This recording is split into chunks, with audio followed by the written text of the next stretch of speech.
à ces sujets? Depuis quand? Depuis peu? Vous avez vu les choses évoluer? Est-ce qu'il y a encore beaucoup de boulot? Effectivement, j'entends beaucoup de choses là au sujet de la place de la sexualité en lien avec le handicap, mais je pense que ce qui est important de rappeler, c'est que qui est vraiment à l'aise pour parler d'amour et de sexualité? Pour moi, ce n'est même plus une question de situation de handicap. C'est une question déjà de... lorsqu'on regarde monsieur ou madame tout le monde, est-ce qu'on dit « Ah tiens, lui, il a des rapports sexuels, ah lui, il a peut-être 2 petites heures », enfin, je veux dire, c'est... On ne se demande pas, alors, c'était quand ta dernière fois? Enfin, je veux dire, quoique, je dois quand même bien le dire, dans certaines situations, par exemple, des personnes qui vont avoir un style un peu efféminé, par exemple, moi j'entends dire, ah mais tiens, lui, il est homosexuel. C'est quand même étrange. C'est quand même étrange. Pourquoi là, on ose afficher la sexualité de l'autre, alors que nous, quand on arrive au travail, si on n'est pas là-dedans, on ne se dit pas, tiens, coucou, je suis hétéro, ou coucou, je suis bi, coucou, enfin, oui. Donc, on s'en fout, oui, on s'en fout, non, mais finalement, c'est déjà un problème d'être humain. En tant qu'être humain, nous avons des difficultés pour aborder la question de la sexualité. Alors, pourquoi? Déjà, quand on veut parler de sexualité, il faut déjà savoir ce dont on parle. Et donc, pour savoir ce dont nous parlons, il faut déjà savoir où est-ce que nous en sommes par rapport à cette question-là. Quelle est la place que la sexualité prend dans ma vie? Est-ce que je parle de mon sexe physiologique? Est-ce que je parle de mon attitude? Est-ce que je parle de mon histoire dans mes relations amoureuses? Est-ce qu'il faut forcément avoir des relations amoureuses pour pouvoir avoir une sexualité? Et ça, finalement, peu importe le handicap. Alors, le handicap est un élément à prendre en considération pour pouvoir, à un moment donné, trouver notre voie. Parce que chaque personne a sa propre sexualité.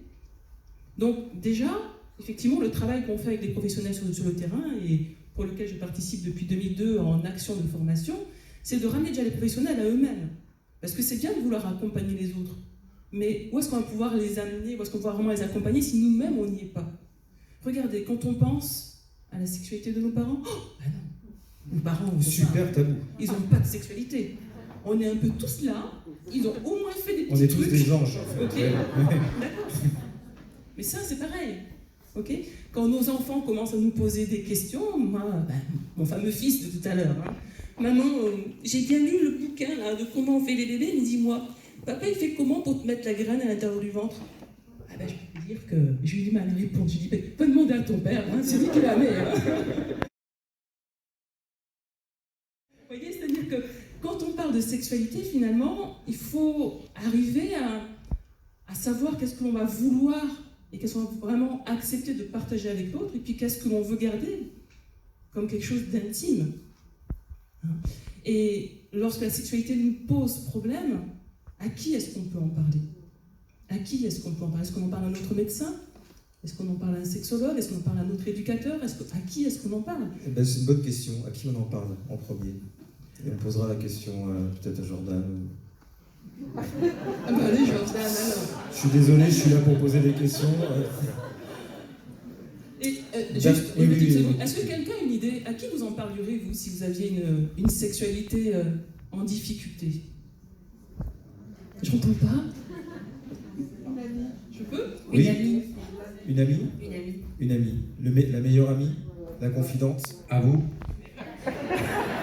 Ah oui, très bonne réponse. À mes amis. Je pense qu'il faut trouver dans son cercle proche une personne de confiance. Et très bien, merci.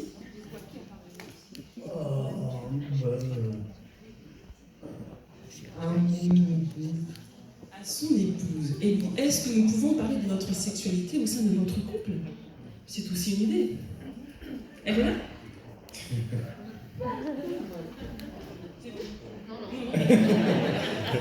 Parlerait à qui? Allez pas faire d'impair, Sandra. Votre ami. Bon voilà, donc finalement à des personnes proches. À des personnes proches ou à une sexologue, à un sexologue, effectivement, par exemple. Maintenant, est-ce que ces personnes proches, est-ce qu'elles sont vraiment à l'aise pour parler de la sexualité? Parce que parfois, on dit, oh, tiens, je vais en parler à un tel parce que un tel a l'air d'être super open, et puis finalement, ce sont peut-être juste des représentations. Ouais. Donc voilà, on a vu les préjugés, ils existeront toujours de toute façon.